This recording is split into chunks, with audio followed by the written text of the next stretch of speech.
పొద్దున్నే లెగిస్తే వాళ్ళకి చేతులు స్టిఫ్‌గా అవ్వటము, పని చేసుకోవటం కష్టంగా ఉండటము, బ్రష్ చేసుకోవటము, ట్యాప్ తిప్పటము ఇవి గూడా చాలా కష్టంగా ఉండటము, రొటీన్ యాక్టివిటీ స్టార్ట్ చేయటానికి చాలా టైం పట్టటము ఇలాంటివి ఉంటాయన్నమాట.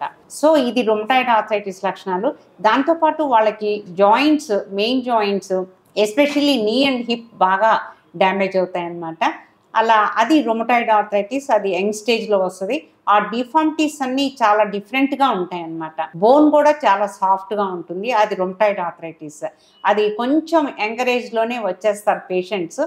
వాళ్ళకి ఆ స్టేజ్ ఆఫ్ డీజనరేషన్ చూసి, అది ఎంత డ్యామేజ్ అయింది చూసి, వాళ్ళ డిజబిలిటీ ఎంతుంది చూసి, వాళ్ళు ఎంత దూరం నడవగలరు అనేది అసెస్ చేసి, రీప్లేస్‌మెంట్ అనేది అడ్వైస్ చేస్తామన్నమాట. ఆస్టియోఆర్థరైటిస్ అనేది 4 స్టేజెస్ ఉంటాయి. ఎర్లీ స్టేజెస్‌లో ఫస్ట్ స్టేజ్ అండ్ సెకండ్ స్టేజెస్‌లో అంత మేజర్ పెయిన్స్ ఏముండవు. వాళ్ళు 2 ఫ్లోర్స్ ఎక్కిన తర్వాత పెయిన్ రావటము, ఒక 1 అవర్ నించున్న తర్వాత పెయిన్ స్టార్ట్ అవ్వటము, కొంచెం వంగి పని చేసినప్పుడు పెయిన్ స్టార్ట్ అవ్వటము ఇలాంటివి ఉంటాయన్నమాట.